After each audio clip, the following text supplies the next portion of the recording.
bonjour à tous. Voilà, vous m'entendez? Jérôme, bonjour. Oui, bonjour à tous. Peut-être pour vous présenter rapidement tous les deux? Oui, donc moi je suis donc Jérôme Braque, chef des ventes copropriété Île-de-France, pour tout l'accompagnement des copropriétés sur la transition énergétique vers le gaz. Voilà. Et puis je suis accompagné de je lui laisse la parole. De Badia Lalou, ingénieur efficacité énergétique, GRDF Île-de-France et nous, chez GRDF Île-de-France, on accompagne les maîtres d'œuvre et plus particulièrement les bureaux d'études sur OK. les problématiques gaz. Vous parlez pour votre service à vous, hein, parce que Jérôme, c'est un service où vous accompagnez les copropriétés, qu'il n'y ait pas de confusion, hein. Tout à fait. On est bien d'accord. C'est à vous, hein, Badia et Jérôme. Badia, On peut y aller alors. allez-y. Si tu peux passer sur la première slide. Voilà, donc juste pour une petite remise en jambe, hein, qui sommes-nous et qu'est-ce que nous faisons? Aujourd'hui, donc GRDF a été créé avec l'ouverture du marché au niveau de l'année 2007, hein, et nous sommes le principal gestionnaire du réseau de distribution de gaz naturel en France. Nous sommes une filiale complètement indépendante et puis bien sûr, nous sommes un acteur complètement neutre et indépendant dans l'activité parce que nous sommes encadrés par la Commission de régulation de l'énergie. Pour ce faire, en tant que principal gestionnaire, une petite précision, nous sommes gestionnaires d'un réseau de plus de 200 000 kilomètres aujourd'hui, avec plus de 11 millions de clients, parce qu'on a passé les 11 millions de clients desservis, sur 9 528 communes aujourd'hui, et nous sommes même plus vers 11 500 collaborateurs. L'entretien du réseau, le renouvellement du réseau fait partie également de nos principales missions, hein, au-delà de son extension et puis des nouveaux clients qui nous rejoignent. C'est quasiment plus d'1 million d'euros par jour dépensés dans l'entretien, le renouvellement et le développement des réseaux. Rien que la région parisienne à elle seule correspond approximativement à un investissement de 50 à 60 millions d'euros annuels. Donc voilà, tout ça c'est relativement important.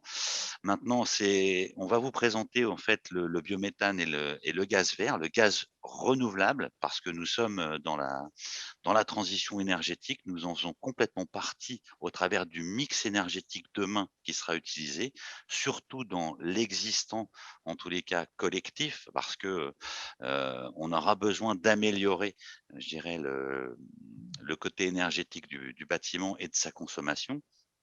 Donc pour ce faire, la nouvelle révolution gazière est plus qu'engagée chez GRDF vers la biométhanisation, donc le gaz vert et le verdissement de nos réseaux. Et puis donc je vais passer la parole à Badia qui, elle, va vous présenter en fait quelle est cette révolution gazière, où est-ce que nous en sommes, parce qu'elle est plus qu'entamée, je dirais, c'est une réalité quotidienne chez nous. Énormément de sites de gaz vert aujourd'hui sont en ouverture et en projet. On avance de manière exponentielle, donc le gaz vert pour tous demain, c'est une réalité. Donc voilà, je vais passer la parole à Badia qui va vous expliquer de manière plus chiffrée, plus détaillée, la participation que pourront avoir les copropriétés concernant notamment la souscription à des contrats verts euh, dans un futur proche et même dans un futur immédiat. Voilà, Badia. Xavier, si tu pouvais passer à la slide prochaine, voilà, merci. Alors, effectivement, Jérôme a utilisé plusieurs termes qu'il serait judicieux de détailler parce qu'ils n'évoquent pas tous la même chose. Alors, on parle de gaz vert et aussi de gaz renouvelable, et souvent, vous allez aussi entendre parler de biogaz et de biométhane, en opposition en réalité au gaz naturel. Parce qu'aujourd'hui, le gaz naturel, pour rappel, est un gaz fossile qu'on extrait des roches, des couches souterraines et qui est dans l'avenir amené à disparaître. Aujourd'hui, le réel projet de GRDF et de l'ensemble aussi de la chaîne gazière, c'est de faire en sorte que le gaz soit renouvelable, qu'il soit issu majoritairement de biométhane, hein. Vous savez, le biométhane, c'est le gaz qui a les mêmes caractéristiques que le gaz naturel qui est issu de la fermentation de matière organique en absence d'oxygène. Nous, enfin, vous allez souvent entendre le mot gaz vert dans la bouche des gaziers, puis aussi des fournisseurs de gaz, pour justement faire référence au gaz renouvelable. Alors, le biogaz, lui, c'est le premier gaz, si vous voulez, c'est un gaz qui est encore impur, qui est obtenu de la fermentation des différents déchets organiques et qui n'est pas encore en soi injectable dans le réseau. Donc, ce biogaz, on l'épure, on lui enlève l'excès de CO2, l'excès d'azote, etc. Et on fait en sorte qu'il ait les mêmes caractéristiques que le gaz naturel pour pouvoir l'injecter dans le réseau. Donc, c'est ce biogaz-là épuré qui va devenir biométhane, qui est en soi un gaz renouvelable et que nous, on porte en tant que gaz vert. Donc, voilà un peu pour faire le point sur les différents termes que vous êtes amenés à retrouver au sujet du gaz renouvelable. Alors, sur la prochaine slide, on va simplement retrouver finalement la base de production du gaz renouvelable aujourd'hui en France. Il est majoritairement issu de déchets agricoles, que ce soit des déchets de légumes, de fruits ou légumes, liés à l'élevage, mais aussi ce qu'on appelle les cives, les cultures intermédiaires à vocation énergétique, qui sont aujourd'hui une très bonne mine à potentiel énergétique, qui sont introduits dans des méthaniseurs par la suite et qui produisent donc du biogaz dans un premier temps et du biométhane par la suite. On a aussi d'autres sources en termes d'intrants et donc de déchets, que ce soit les déchets ménagers qu'on valorise par la suite, les déchets aussi de la restauration collective, les déchets des industries agroalimentaires, mais aussi les eaux des stations d'épuration qu'on peut valoriser pour en déduire du biogaz. Donc, aujourd'hui, quand on parle de méthanisation, c'est une grande majorité qui est issue quand même du monde agricole. Alors, Xavier, si tu pouvais passer, s'il te plaît, à la slide d'après où finalement, cette production de biométhane, comment est-ce qu'elle a lieu? Alors, tout d'abord, on identifie donc les bons candidats à la fermentation, donc tout ce qui est déchets de matière, de la matière organique. Donc, on la récupère, on la trie, on la transporte sur le site de méthanisation. Et là, la deuxième étape, ça consiste à introduire ces intrants-là et ces déchets dans un méthaniseur où aura lieu l'opération de fermentation en absence d'oxygène. C'est ce qu'on appelle la fermentation anaérobique. Cette fermentation anaérobique va d'abord produire du biogaz, mais aussi elle va donner lieu à un digestat qui pourra être épandu sur les terres agricoles en tant qu'engrais naturel pour pouvoir se passer justement des engrais chimiques pour fertiliser les terres. Par la suite, nous, à l'étape 3, GRDF entre en scène après justement avoir épuré ce biogaz pour qu'il ait les mêmes caractéristiques que le gaz naturel, pour qu'il ait la même tenue en CH4, donc la molécule qui compose en majorité le gaz naturel aujourd'hui. Le gaz, une fois épuré, une fois qu'il est devenu biométhane, il va être contrôlé. On va vérifier, nous, GRDF, donc gestionnaire du réseau, que ce gaz-là a bien les mêmes caractéristiques que le gaz qui circule déjà dans les réseaux pour qu'il puisse se mélanger sans aucun souci. Et on va aussi l'odorer de façon à ce qu'il soit détectable si jamais il y a une fuite sur le réseau. Et par la suite, c'est la fin de la chaîne que vous connaissez très bien. Ce gaz-là va venir alimenter vos chaudières, vos gazinières ou encore vos véhicules, si toutefois ils sont motorisés au gaz naturel. Alors, la slide d'après, s'il te plaît, Xavier, on va voir justement que c'est pas le seul procédé pour obtenir du gaz renouvelable aujourd'hui, la méthanisation, même si à l'heure actuelle, c'est ce qu'il y a en majorité, c'est ce qui fournit en majorité de gaz renouvelable sur le réseau. On a deux autres procédés qui sont soit à l'étape prototype, soit en tout début de développement. La gazéification, qu'on appelle procédé de deuxième génération, qui consiste à brûler ou à porter à très forte température de la biomasse à base de bois, qui va dégager du méthane de synthèse, qui pourra être injecté directement dans le réseau de gaz naturel. Mais on a aussi le procédé de troisième génération, qui est l'exemple parfait de la complémentarité des réseaux gaz et électriques, dans la mesure où il consiste à récupérer le surplus d'électricité renouvelable dont on n'a pas usage à l'instant T et qui n'est pas encore stockable à l'heure actuelle, notamment, par exemple, je parle de l'électricité éolienne ou photovoltaïque.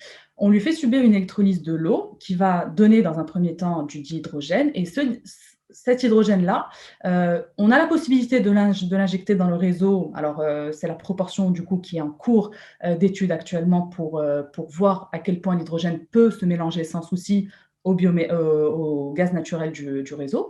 Ou alors, en l'associant avec du CO2, on reformule la molécule de CH4, donc de méthane, pour pouvoir l'injecter directement dans le réseau. Donc ça, c'est des choses qu'on développe avec l'ensemble de la chaîne gazière. Il n'y a pas que GRDF sur ces technologies-là, pour faire en sorte, pour justement faire en sorte qu'il y ait de plus en plus de gaz renouvelable sur le réseau. Alors, la slide d'après, l'objectif, c'est de vous présenter finalement, c'est très bien de savoir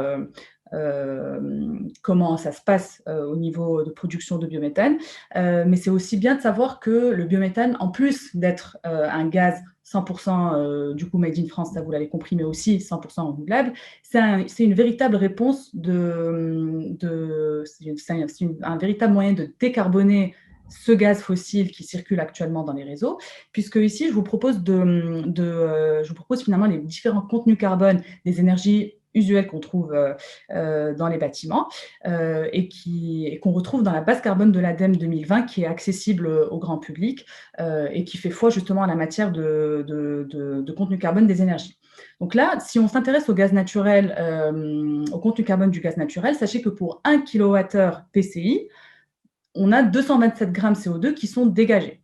Alors que si on s'intéresse aux valeurs qui sont encadrées en vert, donc du biométhane, l'ADEME annonce un contenu carbone de 44,4 grammes pour 1 kWh, ce qui représente 5 fois moins d'émissions CO2 par rapport au gaz naturel. Donc, on voit que c'est une véritable énergie qui est bas carbone et qui s'aligne même sur les énergies, sur finalement les électricités renouvelables qui sont beaucoup mis sur le devant de la scène, notamment par exemple le photovoltaïque. On est même plus bas, le contenu carbone du biométhane aujourd'hui est même plus bas que celui de l'électricité photovoltaïque. Et quand même, on s'intéresse finalement à l'ACV global du biométhane, on a une valeur de 23,4. Donc ça, c'est une valeur qui est validée par l'ADEME, qui n'apparaît pas sur sa base carbone, mais qui est validée par l'ADEME, qu'on a obtenue avec un bureau d'études indépendant qui a fait une étude complète d'analyse de cycle de vie du biométhane et qui est arrivé à cette valeur de 23,4 grammes CO2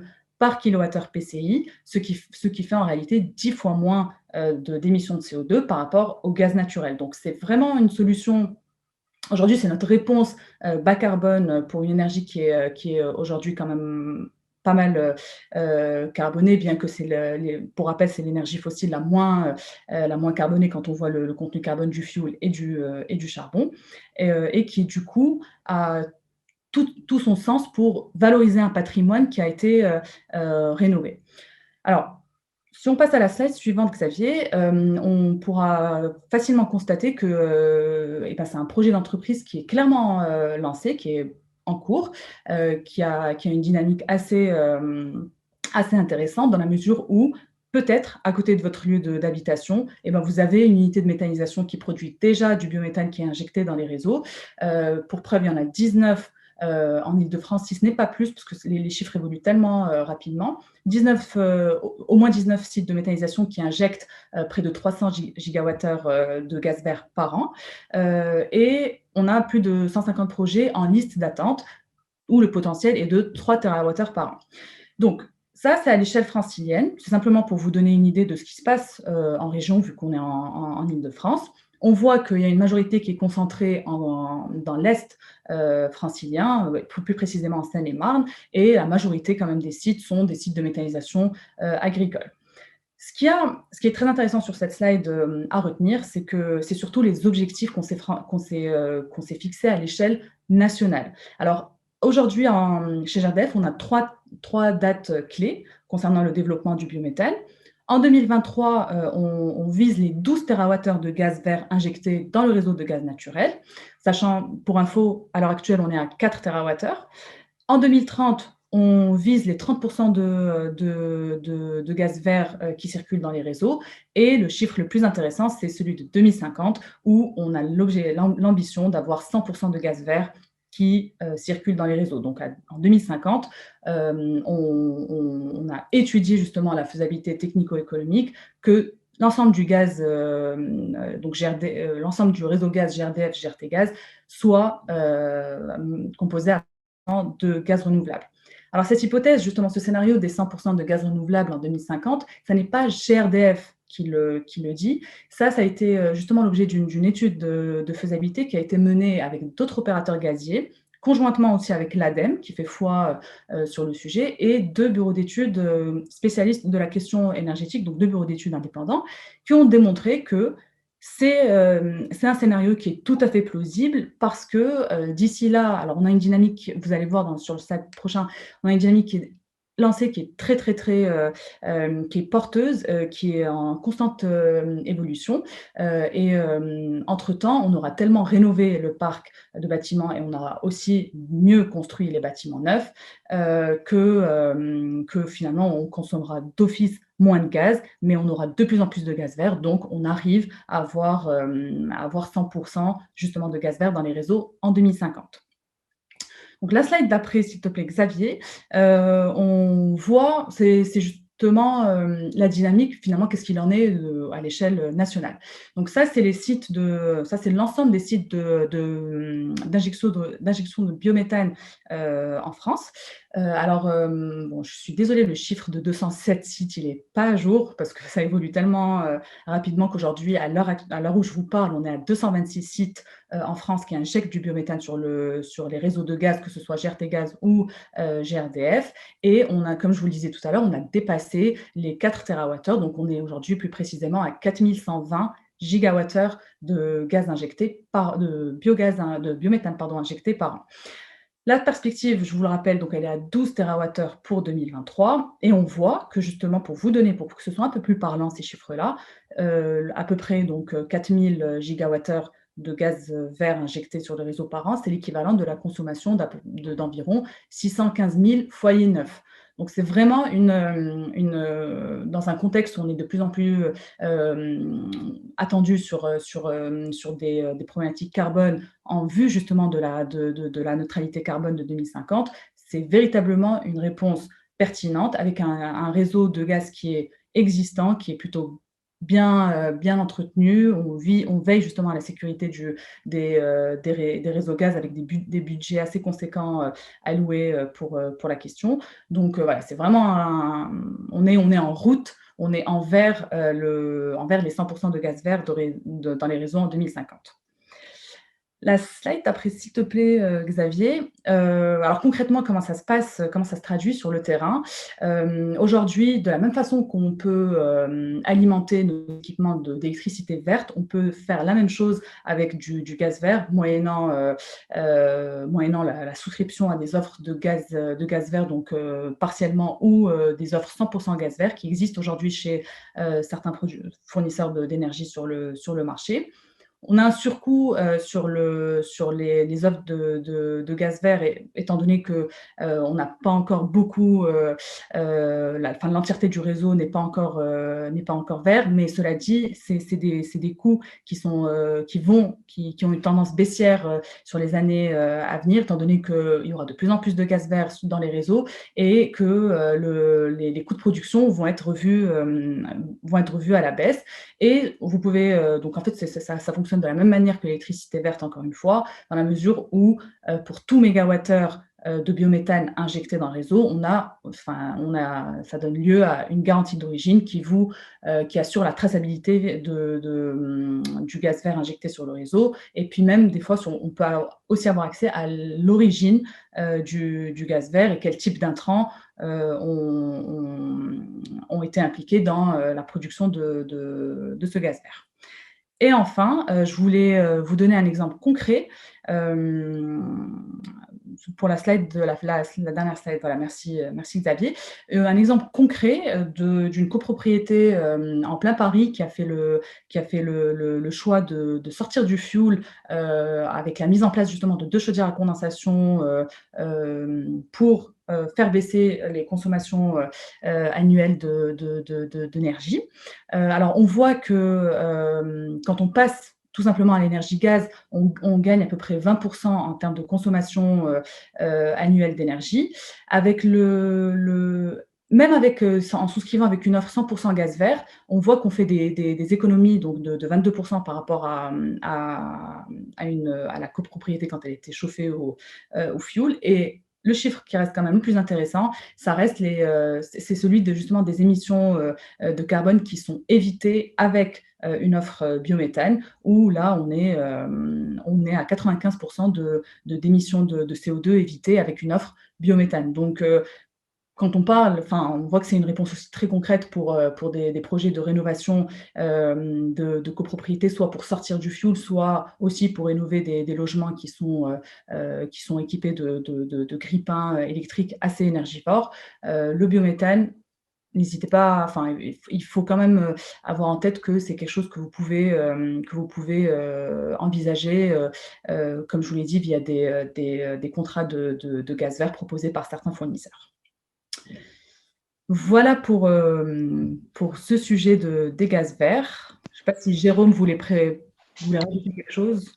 Voilà, merci pour cette présentation très claire, Badia. Peut-être quelques questions là que j'ai pour vous, Jérôme et Badia, puis après il y aura des questions dans votre salle privée. Vous irez dans la salle privée après, hein, dans la salle des experts tous les deux.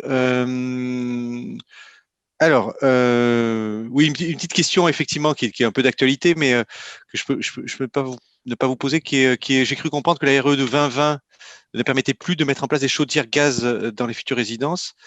Si le réseau de gaz est totalement vert, pourquoi cette contrainte? Est-ce qu'on a une petite réponse là-dessus? Alors, la RE 2020 n'interdit pas, donc le gaz, en tous les cas.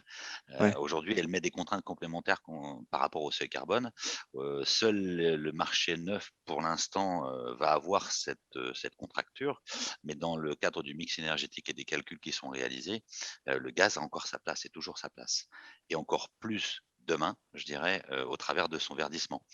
Aujourd'hui, l'existant collectif, hein, si on peut prendre cet exemple par rapport aux copropriétés, il sera de toute façon éventuellement concerné d'ici 2025-2026, avec, je pense, un certain nombre de dérogations qui pourront y être apportées, compte tenu des solutions techniques qui ne seront pas forcément en adéquation avec les bâtiments existants. Donc, bien entendu, il y aura des aménagements. Donc, d'où le verdissement, en tous les cas, du réseau. Pour GRDF et les propositions de gaz renouvelable que nous faisons actuellement et encore plus demain. Donc voilà. Merci pour cette précision. Alors, si j'ai bien compris, oui, en plus, t'es figé, mais Jérôme, on t'entend bien, hein, mais c'est pas grave. Là, t'es revenu. En termes si j'ai bien compris, Badia, pour comprendre, c'est que vous reprenez du CO2 dans le cycle du CO2, hein, vous reprenez pour faire du gaz vert, c'est repris dans le cycle du CO2 et c'est réinjecté après dans le réseau finalement. Donc c'est pour ça qu'on arrive à diviser par 5 les émissions par rapport au gaz naturel. La question c'est est-ce que les calculs dépendent des émissions globales, tout le cycle confondu, celui que vous nous avez présenté, de division par 5? Oui, alors justement, dans le graphique, il y avait 3 valeurs qui sont dédiées au biométhane.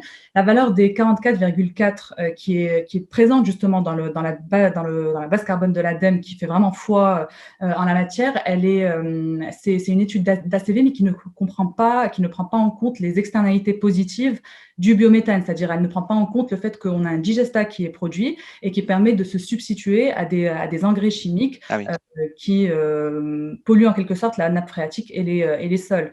Donc, cette externalité-là, elle n'est pas prise en compte. C'est pour ça que nous, on communique sur une valeur qui est finalement très exhaustive et qui correspond vraiment au calcul de la CV totale. Et c'est pour ça qu'on aboutit à 23,4. Aujourd'hui, c'est une valeur qui est validée par l'ADEME, mais qui ne figure pas dans sa base carbone.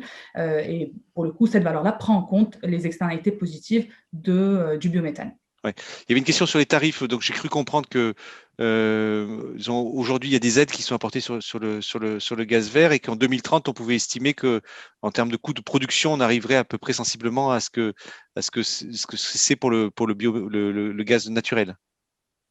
Et en termes de coût aujourd'hui pour une copropriété qui veut souscrire, finalement, est-ce qu'il y a un surcoût s'il prend du biométhane?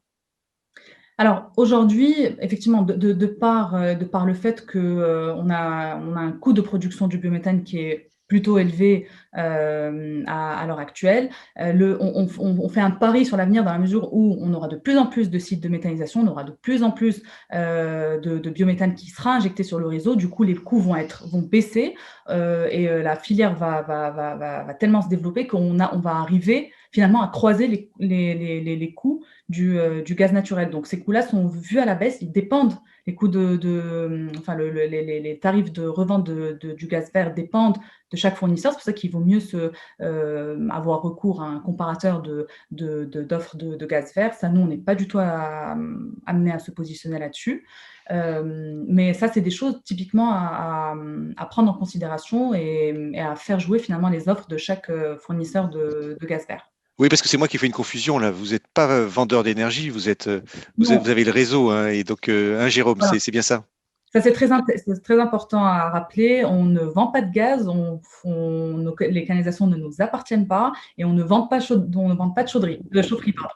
Donc, du coup, nous, on a vraiment que la mission de distribution de gaz et c'est pour ça qu'on est très encadré par la CRE là-dessus, dans la mesure où on doit distribuer le gaz de la même façon à l'ensemble des fournisseurs et de la manière la plus transparente et plus impartiale possible.